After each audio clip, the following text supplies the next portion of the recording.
बुढ़िया के रखे रखबार एक तो प्रधान बुढ़िया के कहे छे के बड़के पुतो कहे छे हां एक नंबर एक तो प्रधान बुढ़िया बगला जे खड़े ससवा से पुरबो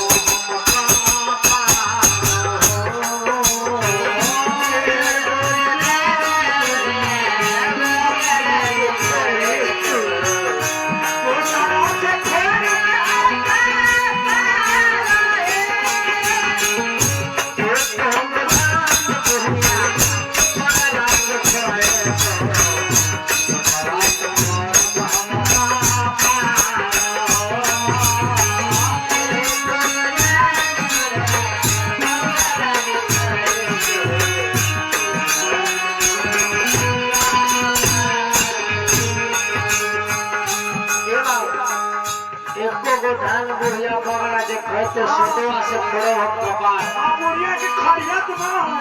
बुढ़िया के खड़िया खराब है काल मंदिर आइयो जय जवान बाबू पहले बड़की पुत्र जब इतना बात को लखे तो मछली पुत्र सुन लखी ना मछली पुत्र की कहे छा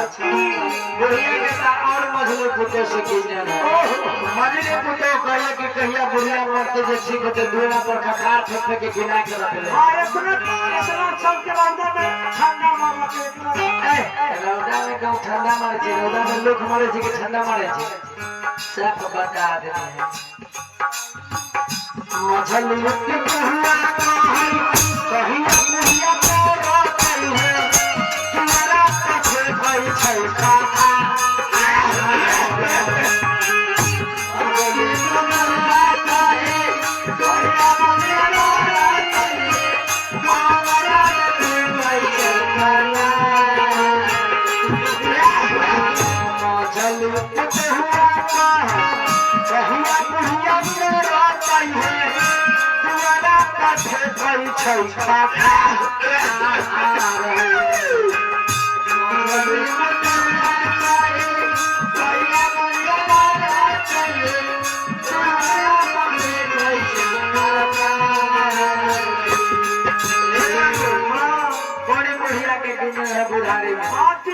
मझली को के कहे छे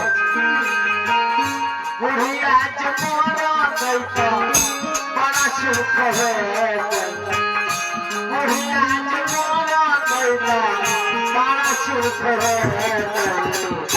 अपने करबो घरुआ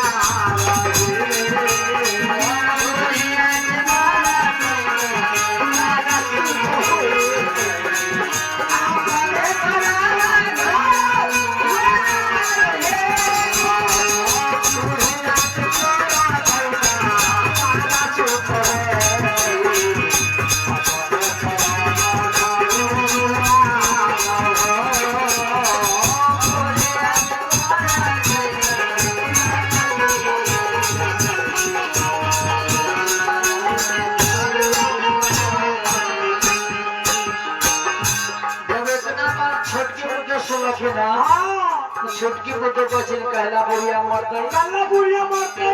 बुढ़िया जे हथिन तो और कुछ ना कम से कम कोटा में से 5 किलो जो अनाज मिले जिससे हमारा हाथ लगे है और तो सब बात दूर है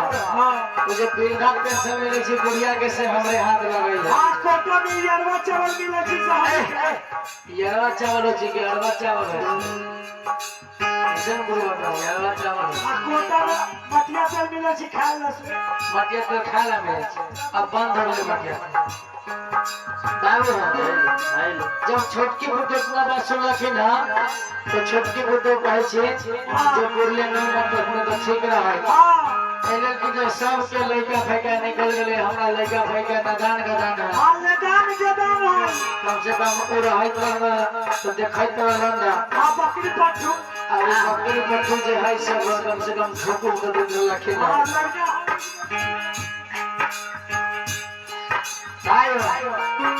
छोटकी बुड्ढे कथी करे छे छोटकी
Oh,